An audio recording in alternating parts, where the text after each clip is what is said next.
Graças a Deus, irmãos, que bom que estamos juntos, que bom que podemos ter um tempo de oração, que bom que você esteve disposto a sair da sua casa nessa noite tão propícia para estar aqui, que o Senhor possa ouvir a sua voz, o Senhor possa ouvir o gemido do seu coração, o Senhor possa ouvir as suas lágrimas, o Senhor possa ouvir toda a sua palavra de oração nessa noite em nome de Jesus. Você crê nisso? Amém?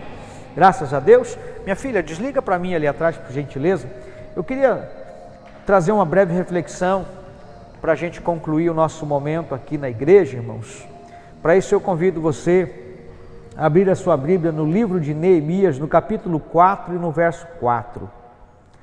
Livro de Neemias, capítulo 4, verso 4. Para os irmãos que estão nos acompanhando pelo Facebook, lá de casa, impossibilitados de estar aqui, hoje é o nosso primeiro dia, estamos voltando, às segundas-feiras, o decreto saiu agora, quinta-feira passada, poderemos nos reunir se quisermos aqui no auditório 2 ou 3 vezes por semana, então nós estamos de volta com a nossa oração de segunda-feira, Então você está convidado para a próxima segunda-feira já estar aqui. O número ainda é limitado a 50 pessoas, Então se você puder estar, esteja conosco.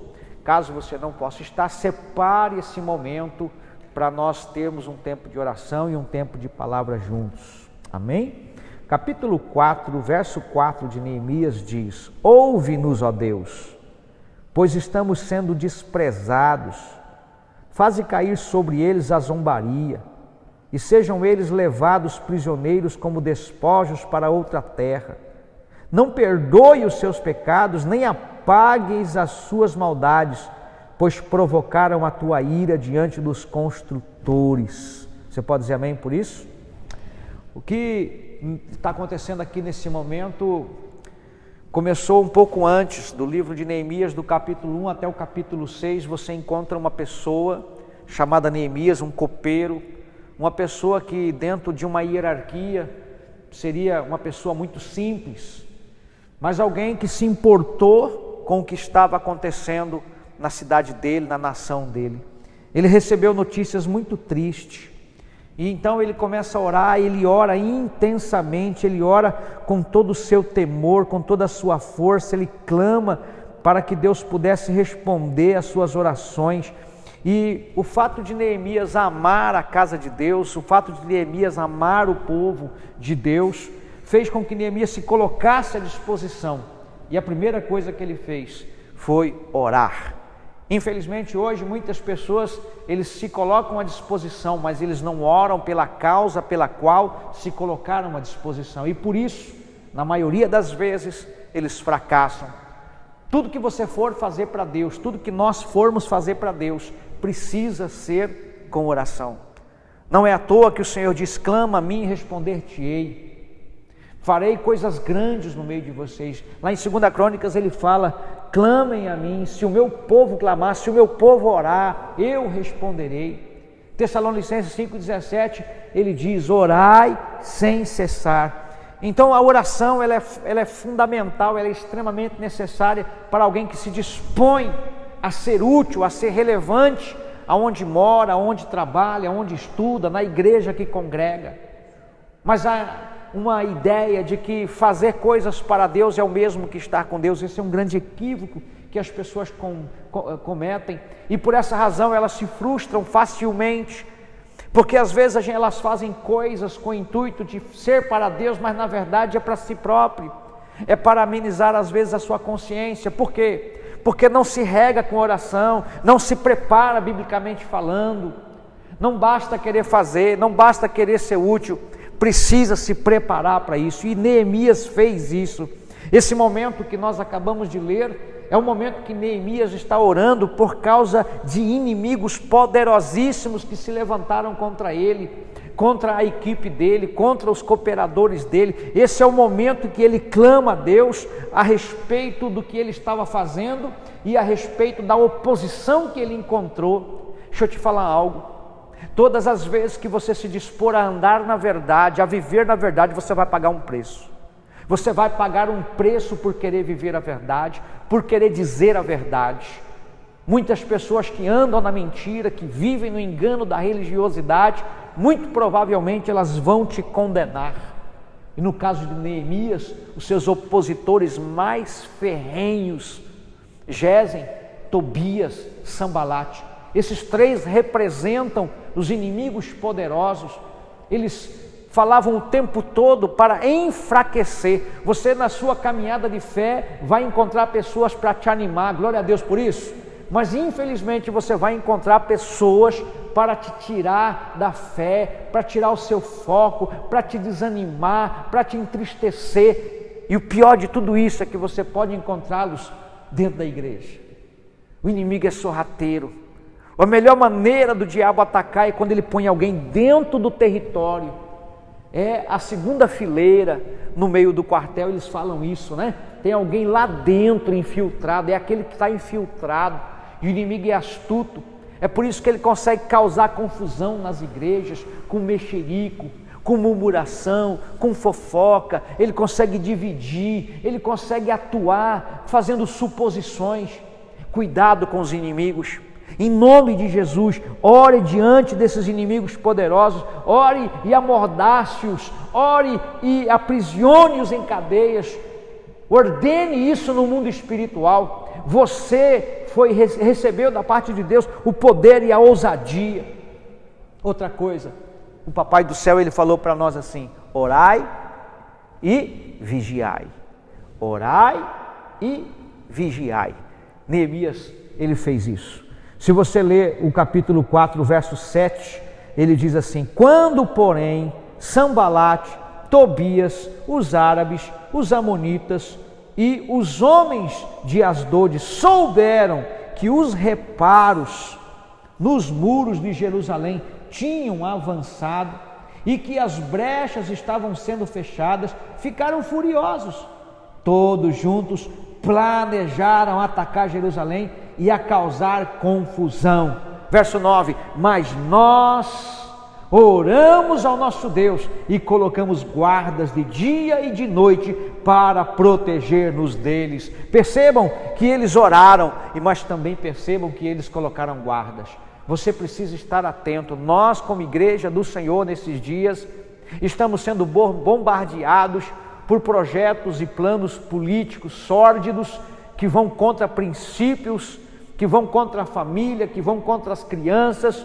Estão trabalhando lá no Congresso Nacional projetos de lei para enfraquecer, mas eles não vão conseguir. Sabe por quê? Porque a Bíblia diz que eles já estão derrotados. Eu preciso crer no que a Bíblia diz, eu não posso crer naquilo que está em andamento, mas eu tenho a força, a autoridade, o poder, a ousadia para dizer: não vai prosperar. Toda arma forjada contra o povo de Deus não vai prosperar em nome de Jesus. Será que tem alguém que crê comigo dessa maneira aqui? Será que tem alguém? Será que você que me ouve aqui crê dessa maneira? Então ore. Deus não se move se você não orar. Deus, ele mandou orar porque ele se move através da oração do seu povo. Ele se move através da oração do intercessor. Eu queria motivar você nesses dias. Nós estamos reconfigurando a igreja. A igreja está sendo reconfigurada pelo Espírito Santo. O Senhor está ajustando quem é e quem não é, quem está disposto e quem não está, quem está disposto a amar até o fim, quem está disposto a ir até o fim, as últimas consequências, mesmo que morra. Ai, pastor, não sei se eu estou pronto para isso não. Você só precisa dar o passo e saber e entender: a minha vida pertence ao Senhor. Aquele que pensa que ganha a sua vida, diz a Bíblia, perderá. Mas aquele que acha que perdeu, mas entregou para o Senhor, esse ganhou a vida. Aleluia! Esse ganhou a vida. Neemias vivia um momento de reconstrução e ele precisava de cooperadores. A igreja de Jesus vive esse momento. Nós estamos em um bairro populoso, cercado de pessoas que precisam conhecer o amor de Deus. E sabe através de quem eles vão conhecer o poder de Deus? Eles irão conhecer através da sua vida, através da vida de você que é cristão. Se a sua igreja está nesse bairro, se a sua igreja está aqui nesse bairro, é porque o Senhor quer salvar as pessoas dessa região, o Senhor quer salvar essa cidade. E esta igreja, este lugar, este ministério, nós somos aqueles que irão resgatar milhares de vidas. Será que tem mais alguém que crê comigo isso? Diga amém. O que Neemias fez? O que ele Ele queria fazer quando ele mandou o povo orar e vigiar, e ele colocou os vigias. Ele quis que se cumprisse a palavra do Senhor. Ele sabe que o inimigo avança, que o inimigo ele é astuto, que o inimigo ele é ardiloso. Por isso que a única maneira que nós temos de vencer o inimigo, meus irmãos, é através do poder da oração. Porém o Senhor também disse: há demônios que só saem com jejum e oração. É por isso que nós precisamos jejuar, independente de gostarmos de jejuar ou não, pastor Júnior, é independente, não é verdade? É independente. Eu não posso, eu não gosto de jejuar, eu me sinto mal. Mas nós precisamos jejuar. Há demônios que só saem com jejum e oração.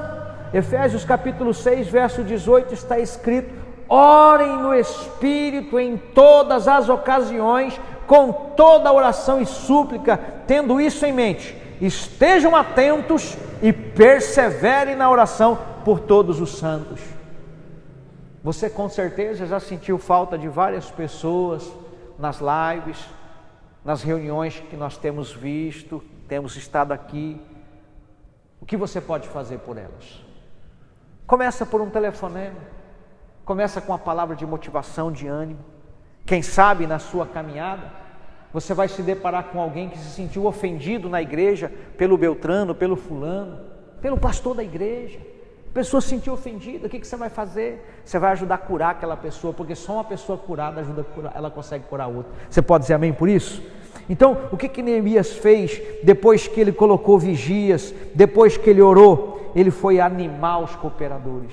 Eu gostaria nessa noite estimular você que está aqui, nesta nossa primeira segunda-feira, depois que tudo isso começou, a animar os seus irmãos. Anime as pessoas, você se anime. As reuniões de oração, na maioria dos lugares pelo mundo afora, elas sempre são reuniões pequenas, mas eu tenho crido que esta reunião será a maior reunião dessa igreja.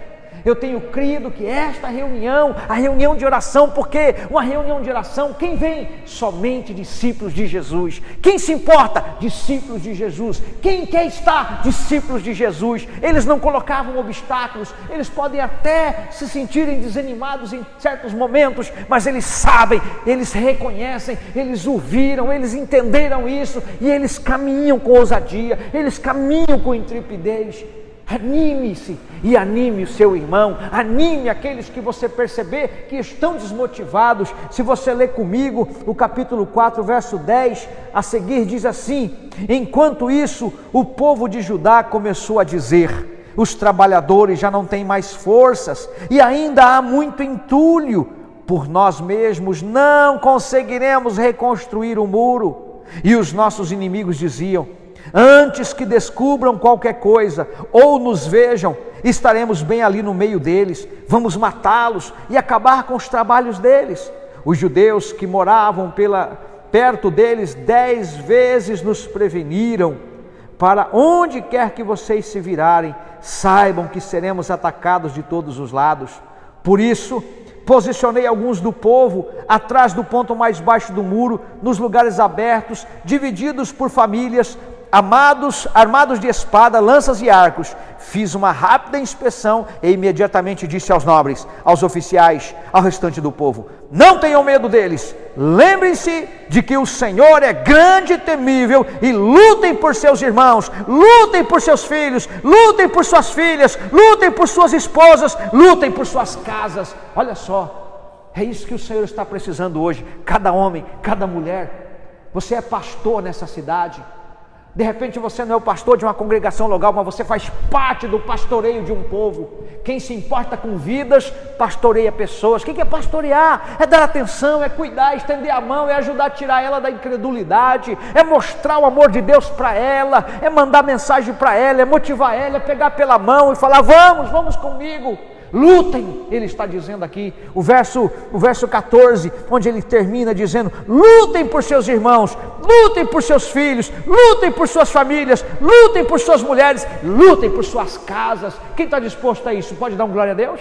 Quem está disposto possa dizer: eu quero isso para minha família, eu quero isso para minha cidade. É isso que está acontecendo aqui. O simples copeiro, o homem a quem de repente as pessoas observavam e ele era um anônimo no meio do povo, mas foi ele que disse, Anderson, ele foi quem disse: olha, eu aqui, eu estou à disposição, irmã Neide. É isso que ele está querendo dizer, é isso.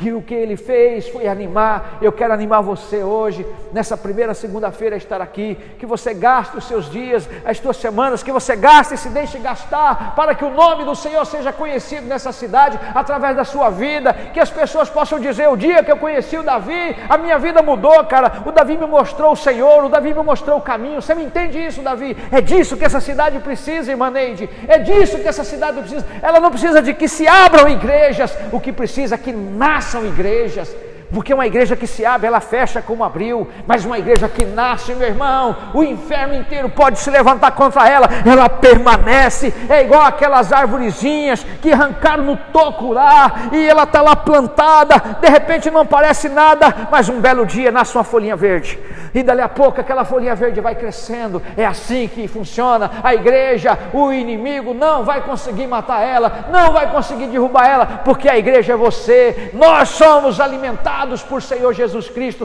como eu disse hoje pela manhã, nós somos alimentados no Senhor Jesus Cristo. Você pode dizer amém por isso? Eles ficaram preocupados, com toda certeza. A oposição, os inimigos eram poderosos. Se você ler o capítulo 4, do verso 15 ao 23, você vai perceber que aquelas precauções, preste atenção no que eu estou dizendo, precauções, você precisa ser prudente. Precaução e prudência são palavras que andam juntos. Precavido. As precauções de Neemias aqui do capítulo 4, 15 em seguir, mostram que eles foram recompensados grandemente. Se você ler o verso 23, depois no capítulo 4, você vai perceber: eu e os meus irmãos, os meus homens de confiança e os guardas que estavam comigo, nem tirávamos a roupa, e cada um permanecia com a arma na mão. Se você vê o que diz o verso 15, quando ele começa a falar sobre isso, diz assim: quando os nossos inimigos descobriram que sabíamos de tudo e que Deus tinha frustrado a sua trama, todos nós voltamos para o muro, cada um para o seu trabalho. Cada um fazia o seu trabalho. Sabe o que precisa acontecer? Cada um funcionando no corpo de Cristo. Você tem habilidade para funcionar no corpo de Cristo. Às vezes as pessoas falam que eles querem uma oportunidade, e a oportunidade é dada em todo lugar. Mas o que é oportunidade para a pessoa? A oportunidade é que essa cidade seja tocada pelo poder de Deus através da sua vida. Você pode dizer amém por isso? Aleluia. E eu quero concluir mostrando para você que Neemias agiu com grande desprendimento. Nesses dias é necessário desprendimento. A terra não pode te prender. Todo o poder que Neemias angariou, todo o poder que Neemias obteve com aquela conquista de reconstruir os muros em 52 dias, ele fazia tudo isso com desprendimento. Ele não fazia por causa de coisas, mas ele fazia porque ele amava a casa de Deus, ele amava o Senhor. Ele não fazia aquilo para ter status, para ter reputação, ele não fazia para ter seguidores, ele não fazia para isso. Ele fazia porque lá atrás, sozinho, ele orou, e depois que ele orou, jejuou por vários dias, ele foi ao rei e pediu autorização, e ele fazia porque ele amava o Senhor. E eu creio que você também ama o Senhor. É necessário desprendimento. E o que fala desprendimento também? Desprendimento fala da pessoa que ela não tem dificuldade para entregar o seu dízimo, porque ela sabe que tudo vem do Senhor. Ela não tem dificuldade para fazer uma oferta, porque ela sabe que aquele que semeia vai colher. Ela sabe que Deus dá semente para semear e pão para colher. Então ela não se apega a coisas, porque ela sabe que as coisas são passageiras, mas as vidas são eternas. Aleluia, glória a Deus. Nosso Deus é poderoso. Se você ler Filipenses 2, verso 20, diz assim: não tenho ninguém que, como ele, tenha interesse sincero pelo bem-estar de vocês. Uau! Pois todos buscam os seus próprios interesses e não os de Jesus Cristo. Mas vocês sabem que Timóteo foi aprovado porque serviu comigo no trabalho do Evangelho como um filho ao lado do seu pai. Portanto, é ele quem espera enviar tão logo me certifique da minha situação, confiando no Senhor, que em breve também poderei ir. Aqui Paulo testemunha da condição em que Timóteo, o discípulo, estava. Ele sabe que Timóteo amava pessoas. Sabe, a igreja de Jesus precisa receber essa unção diariamente. As pessoas nos ferem. Eu tenho certeza que você já teve experiências dolorosas com pessoas. Eu tenho certeza que pessoas já te feriram. Mas nós não podemos deixar de te amar. Não podemos deixar de amar, porque o Senhor Jesus, Ele não tem amor, Ele é o amor. O Espírito Santo está em nós e Ele derramou sobre nós o amor. O amor encobre a multidão de pecado. A gente não pode dever nada para ninguém a não ser o amor. É isso que a palavra diz. E quando Paulo fala de Timóteo, ele quer descrever aqui todo o desprendimento de Timóteo quanto à condição em que ele vivia. Ele amava pessoas. Receba unção para amar pessoas. E ele está falando que iria enviar Timóteo, que você seja enviado lá no seu trabalho, que você seja a pessoa enviada onde você mora pelo Senhor para ganhar aquelas pessoas que você conhece. Quem recebe essa palavra, diga amém, aleluia. E o que aconteceu depois de tudo isso? Se você ler o capítulo 6, o verso 15, a palavra diz assim, ó: o muro ficou pronto no 25º dia, em 52 dias. Toda obra tem um começo, meio e fim. Deixa eu falar um negócio para você. Nós não chegamos no fim ainda, mas estamos perto. São os princípios, é o princípio das dores. Já começou as contrações. Estamos chegando. Está chegando a hora de a gente voltar para casa. A obra aqui, de reconstruir os muros, terminou. Mas a nossa obra continua. E a Bíblia diz: aquele que começou a boa obra vai concluí-la, vai terminar. Eu estou em obras, eu sei que Ele vai concluir em mim. Eu só preciso estar nas mãos dEle, assim como o vaso estava na mão do oleiro, e Ele falou assim: esse vaso eu posso fazer dele, eu posso reconstruir ele. Então Ele está dizendo para cada um de nós: deixa eu continuar a obra. Às vezes vai aparecer que a gente, não é bem isso que eu quero, mas fique tranquilo, o oleiro sabe como trabalhar com você. Apenas creia em nome de Jesus Cristo. Eles completaram a obra do Senhor. Deixa eu falar algo para você. O que a gente começa a fazer é para o Senhor, foi uma direção do Senhor, então vamos até o fim.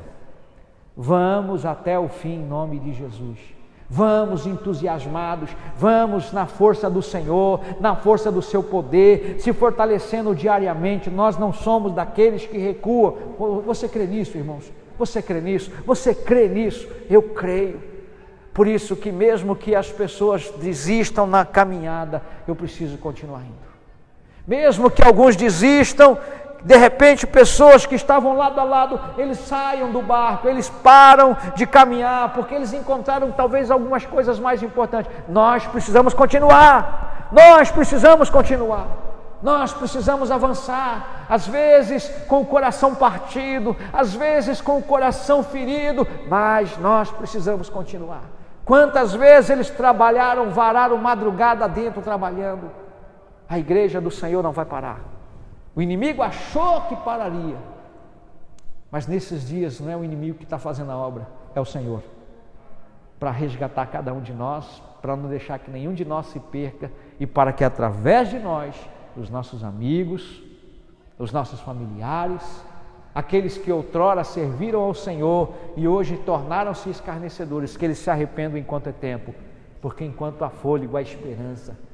Enquanto há fôlego, enquanto a pessoa está viva, ela pode voltar. E só tem um jeito na Bíblia. Quando o Senhor fala para você voltar, volta lá onde você caiu, conserta. E vamos seguir em frente, em nome de Jesus. Você pode ficar em pé para a gente orar? Você que está nos acompanhando de casa, nós vamos terminar orando nesse momento. Eu convido você a nesse momento estar em oração comigo, a clamar junto comigo, para que a gente possa terminar esse momento de oração, esse primeiro dia de segunda-feira. E eu convido você que está aqui, você que nos acompanha, a voltar novamente, mas nos unir em oração, nos unir clamando ao Senhor, nos unir para que o Senhor possa se manifestar, porque o Senhor atua através da unidade. Amém? Pai, em nome de Jesus, como é bom podermos voltar aqui ao auditório e podermos, Pai, ainda que de forma limitada, em uma quantidade pequena de irmãos, mas eu creio conforme diz a Tua palavra, onde estiver 2 ou 3, ali eu estarei, e nós estamos muito mais do que isso. Nessa noite, Pai, nós falamos a respeito do Teu servo Neemias, um homem simples, porém um homem que se dispôs. Ele disse: eis-me aqui. Ele se colocou à disposição, ele enfrentou inimigos poderosos, mas ele concluiu a obra que o Senhor confiou a ele. Da mesma forma eu peço por homens e mulheres que estão nesse auditório, homens e mulheres que nos acompanham aqui pela internet, que eles sejam, Pai, esse instrumento poderoso, assim como foi Neemias. Sejam um instrumento poderoso do Senhor com quem eles trabalham, aonde eles trabalham, que haja manifestação poderosa do Senhor. E todos os inimigos comparados com Sambalate, com Gesem e com Tobias, que caiam por terra, que caiam por terra, que a igreja do Senhor se una cada vez mais, que toda essa crise mundial possa unir a igreja do Senhor, que no nosso meio, no meio do seu povo, Pai, os intercessores se manifestem, os evangelistas, os apóstolos, os profetas e os pastores e mestres, que eles estejam posicionados, cada um cumprindo a sua missão, cada um vivendo o seu plano, o seu propósito, em nome de Jesus. Eu oro, Pai, para que ninguém desse ministério fique para trás, para que ninguém, Senhor, pereça pelo meio do caminho, ninguém se perca com entretenimentos que o inimigo colocar diante deles, mas eles tenham um alvo, eles prossigam para este alvo, em nome do Senhor Jesus Cristo. Você crê? Você crê nessa palavra? Amém? Glória a Deus. Você que me acompanhou até aqui, que Deus abençoe você, fica na paz. Nós vamos encerrar essa live agora. Eu gostaria que você pudesse comentar e compartilhar para que ela possa alcançar mais pessoas. Deus abençoe você. Até domingo às 9 da manhã e às 18 horas aqui no Facebook da base. E na segunda-feira eu espero que você possa estar aqui. Deus abençoe e fica na paz. Tchau, tchau. Fala amém, irmãos.